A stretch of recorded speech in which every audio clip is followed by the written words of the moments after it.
Good morning, everyone. Hope you are well. And this morning's learning is dedicated to Leo Bas Bible, Tivia Bas Mordechai, Avram ben David Slavin, Shlomo ben Yisrael Morris, Eliezer ben Shmuel Teret, Eliezer Shalom ben Avram Shmuel Beres, Tzipora Fegele Bas Reuven Baruch, Shalom ben Eli Ali, Ben Bas Bible, from Shoshana Bas Yaakov Shmuel. Lovely to see so many people, over 100 people last night at our town hall meeting to discuss about coming back together as a community in the shul. So we'll carry on where we left off. And we were discussing about a few concepts. I'm just going to go over them again. So Ben Zoma said, we're in the chapter 4, the first Mishnah, and then we'll go on to the new Mishnah. Ezo Chacham, who is somebody who's wise? Halomid Mikol Adam, it's somebody who learns from every person. So Ezo Gibor, who is somebody who's a person of great strength? It's Hakovish, it's Yitzro, somebody who subdues his negative side, his evil inclination, right? Next, Ezo Osher, who is somebody who's wealthy. Hasamech Bachelko, that's somebody who's happy with what they've got. You can have billions and be a pauper, or you can have nothing or relatively nothing and you can have everything. It's all about the mindset in life. Next, Ezo Mechubad, this is where we're up to. Who is somebody who is honored? It is somebody who, somebody who honors other people. And we go on to say a pasuk, I will, which means, for those who honor me, I will honor, and those who scorn me, I will scorn. Okay, so what exactly does that mean? There was once a horse that came to drink in a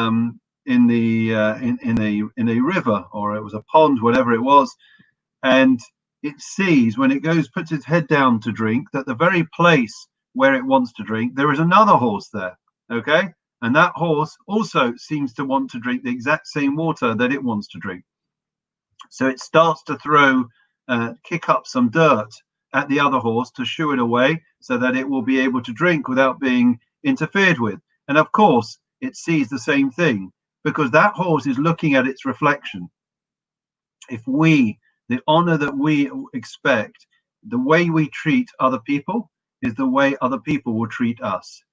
And this is actually one of the messages that Lord Sachs gave to me and has given to so many. And he gave it to me at my induction. He says, King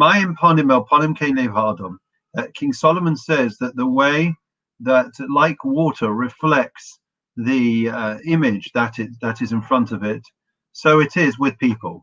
In other words, the way that we treat other people is the way that we will be treated. That's not why we do it. We treat other people with dignity and respect because they deserve it, because they were created in the image of God. But there is a reciprocity. There is, right? The way that we behave is the way that we get it back, and therefore that very much explains many of our relationships and why it is that sometimes we have strained relationships. It is because we feel, well, why should I be the one who gives way? Let my spouse, let my kids, let my mother, let my father, let them. I'm not the one in the wrong. Let them start. They've got to make the amends. They've got to take the first step. But the truth is that there shouldn't be a tit for tat in relationships. We have to be givers. We have to do the right thing. And then as a consequence, it's infectious. Once people feel that love, they feel that giving, that connection, then they want to give back. And that is the point that is being made in the Mishnah. Don't look for honor. If you honor other people, then other people will want to honor you. Now we move on to the new Mishnah. Ben Azai says, Heviratz lemitzvah kala uvoreach min avera. She mitzvah gereres mitzvah, avera gereres avera. Shescha mitzvah mitzvah, scha avera avera. This is a really, friends, a really important concept. And it's applicable across every area of life. Listen to this concept Ben Azai says. He says, one should run to do a mitzvah kala, an easy mitzvah, a relatively unimportant mitzvah, and the person should run and flee from averas, from sins, from doing the wrong thing. Why? because it is cyclical. Mitzvah gereres mitzvah. A mitzvah, once I do a good thing, it leads to another good thing. And an avera gereres avera. And an avera causes another avera, another sin. Okay? We choose the path that we set ourselves on, the course that we want to lead in life. And if we start on that right path, inevitably, then we will see that we get traction and we progress.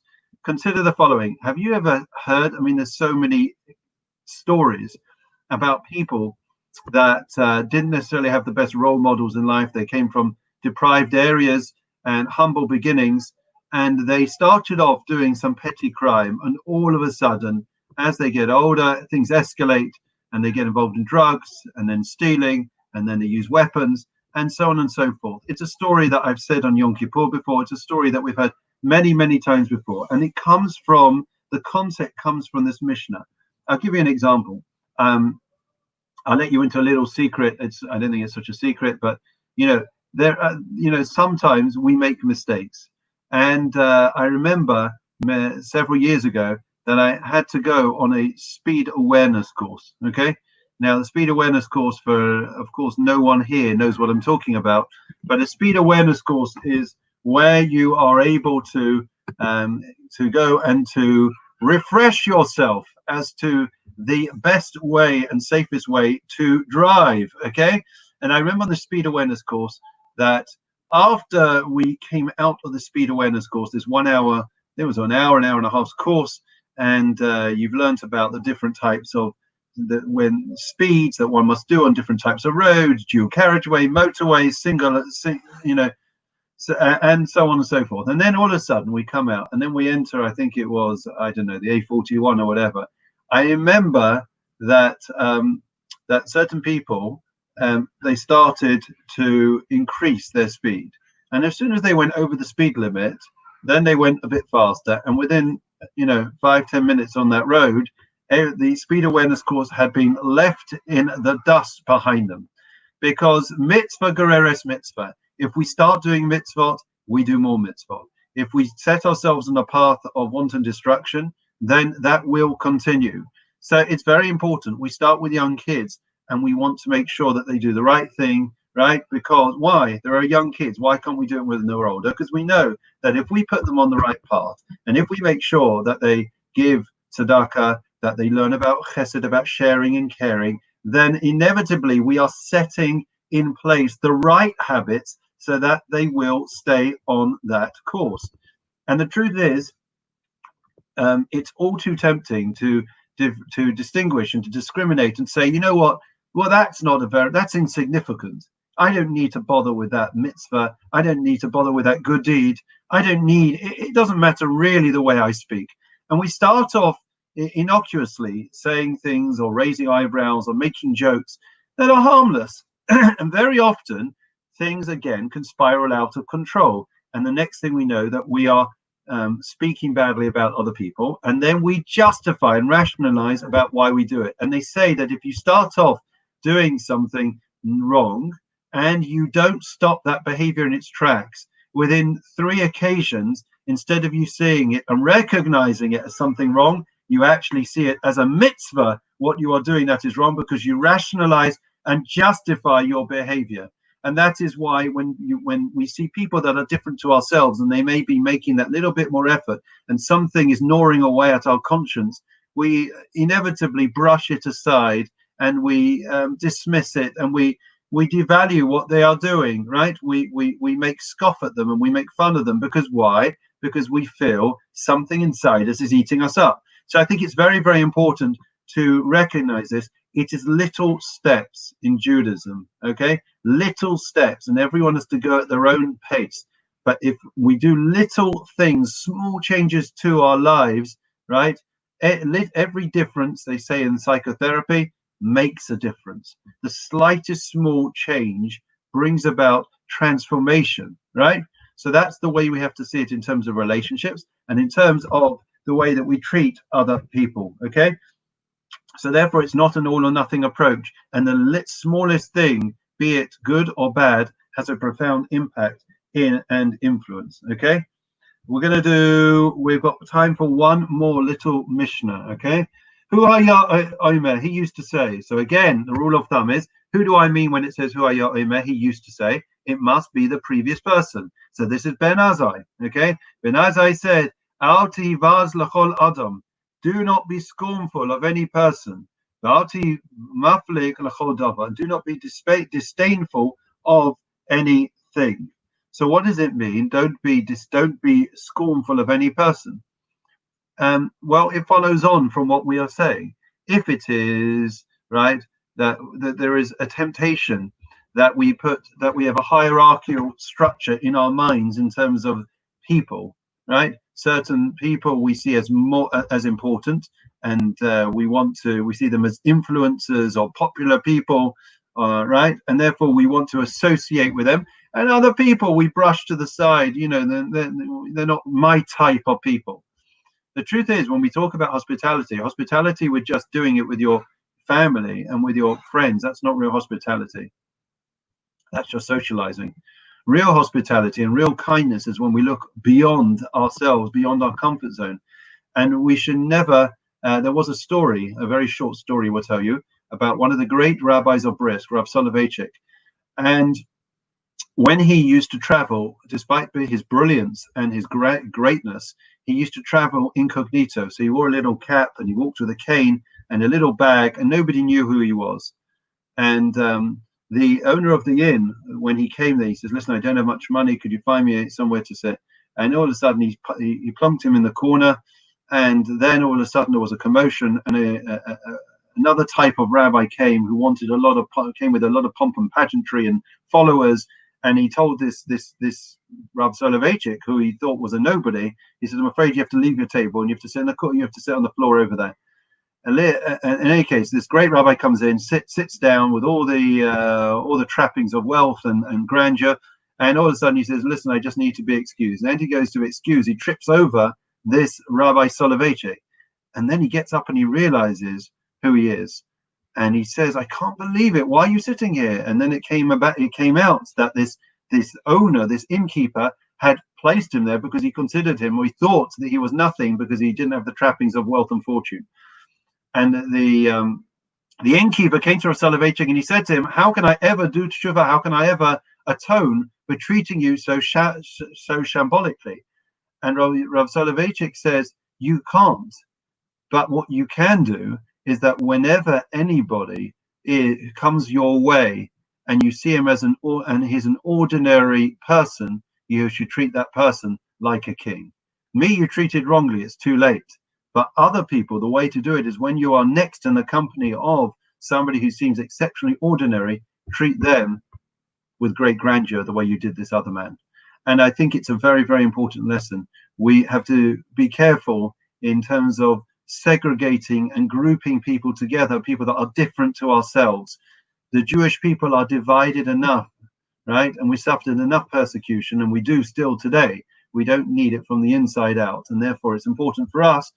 And when we see that there are other groups of people, and I'm sure in the current climate of COVID, we see this, we see people that are not behaving the way we would behave, it is important for us to try to look for the good in other people and not be scornful. And that's the end of that Mishnah for today. Psalm 23.